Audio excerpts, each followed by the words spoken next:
Bonjour à tous, il est 12h30. Merci de nous rejoindre sur La Première. Voici les titres. L'actualité du jour marquée par ce premier tour des régionales et des départementales après plusieurs semaines de campagne.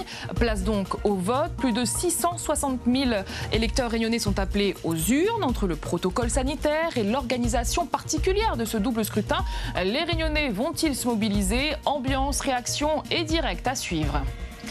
Et puis aujourd'hui, c'est aussi la fête des pères, l'occasion de mettre à l'honneur les papas et un portrait à découvrir ce midi, celui d'un papa solo, Franco. Ce père, veuf depuis 11 ans, n'a jamais refait sa vie. Il élève seul ses 3 marmailles. Son portrait à suivre. L'équipe de France de football a été tenue en échec hier par la Hongrie à l'Euro. Dominateurs les Bleus, mais ils ont été menés en fin de première mi-temps avant d'égaliser par la suite. Point de déception pour les joueurs, mais également pour les supporters. On en parlera avec Fabrice Abriel qui a commenté le match. Il est notre invité. Et il nous parlera également des 15 ans de l'association 1000 Sourires. Fabrice Abriel qui est notre invité, donc ancien footballeur, aujourd'hui entraîneur de Fleury D1 féminine, mais aussi parrain de l'association 1000 Sourires.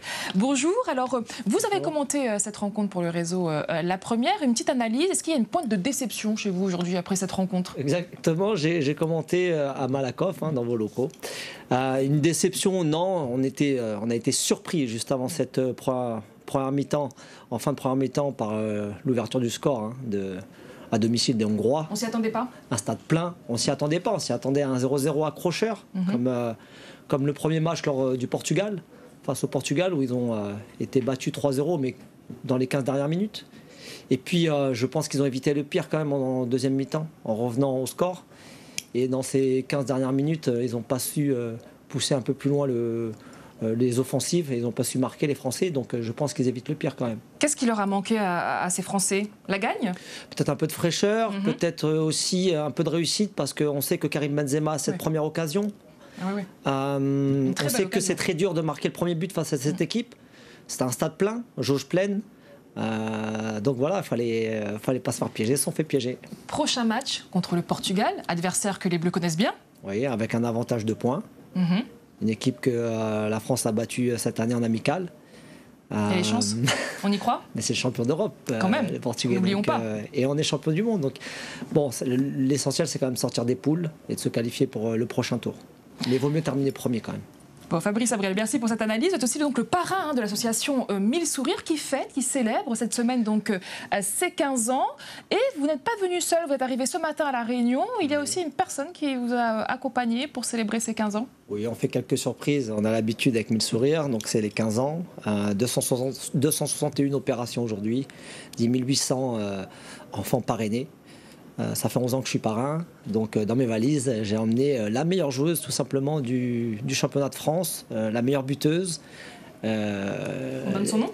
C'est Marie-Antoinette Katoto, qui est championne de France avec le Paris Saint-Germain, demi-finale en Ligue des Champions contre Barcelone, équipe de France. Voilà, je pense que c'est le numéro 1. Ouais. Donc quelques surprises, on ne va pas tout dévoiler, mais qui sera en faveur de ces marmailles? Des opérations cette semaine, on fait attention aux restrictions aussi Covid. Mais on fera plaisir aux enfants comme d'habitude.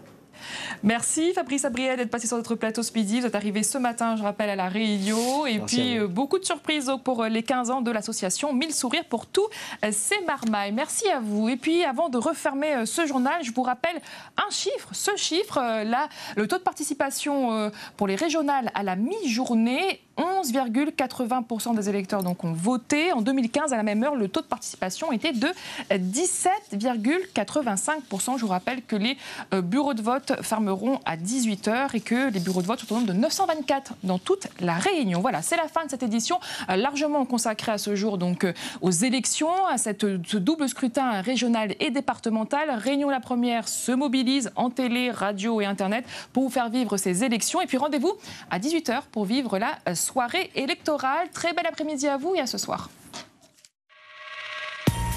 L'information continue sur notre site internet lapremière.re.